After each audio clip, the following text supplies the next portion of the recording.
European രാജ്യങ്ങൾ പറയുന്നതൊന്നും Trump കേൾക്കുന്നേയില്ല. Trump വ്യക്തമായിട്ട് പറയാം, നിങ്ങൾ നിങ്ങളുടെ സെക്യൂരിറ്റി നോക്കുക, ഞങ്ങൾ ഞങ്ങളുടെ സെക്യൂരിറ്റി നോക്കാം. യൂറോപ്പിൻ്റെ സെക്യൂരിറ്റി ഞങ്ങളുടെ തലവേദനയല്ല, അത് നിങ്ങളുടെ തലവേദനയാണ്. ഞങ്ങൾ എന്തിനാണ് പണം തന്ന് നിങ്ങൾക്ക് സെക്യൂരിറ്റി തരുന്നത്? എന്താണിത് കട്ട് ത്രോട്ടായിട്ട് പറയാനുണ്ടായ കാരണം? എന്താണിത് നാറ്റോയെ പറ്റി അതിശക്തമായ രീതിയിൽ വിമർശിക്കുന്നതിൻ്റെ കാര്യം എന്താണ്? എന്തുകൊണ്ടാണ് യുണൈറ്റഡ് നേഷനുമായിട്ട് ബന്ധപ്പെട്ട് അവരുടെ പല പ്രോജക്റ്റിൽ നിന്നും അമേരിക്ക പലതും പോസ് ചെയ്യുന്നു, വിഡ്രോ ചെയ്യുന്നു? യുണൈറ്റഡ് നേഷൻ്റെ കാര്യം പോലും അൺസർട്ടനിറ്റി. എന്താ അതിൻ്റെ കാര്യം? അപ്പം എൻ്റെ അന്വേഷണത്തിൽ നിന്ന് മനസ്സിലാക്കിയത്,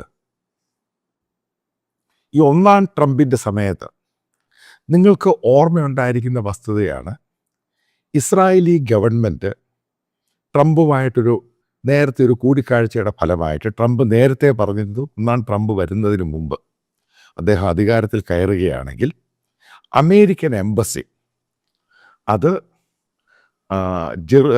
ടെൽ അവീവിൽ നിന്നും ജെറുസലേമിലേക്ക് മാറ്റി. നിങ്ങൾക്ക് ഓർമ്മയുണ്ടായിരിക്കും, ആ സമയത്ത് അദ്ദേഹം അവിടെ പോയിട്ടാണ് അമേരിക്കൻ എംബസി ജെറുസലേമിലേക്ക് മാറ്റുന്നത്.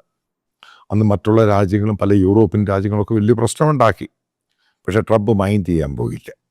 കാരണം ജെറുസലേമാണ് ഇസ്രായേലിലെ ക്യാപിറ്റൽ സിറ്റി, അവിടെ ആയിരിക്കും അമേരിക്കൻ എംബസി. അത് ആ കാര്യത്തിൽ അദ്ദേഹം മാറിയില്ല. പിന്നീട് ബൈഡൻ വന്നിട്ട് പോലും ആ തീരുമാനത്തിൽ നിന്ന് മാറാൻ അദ്ദേഹത്തിന് കഴിഞ്ഞില്ല.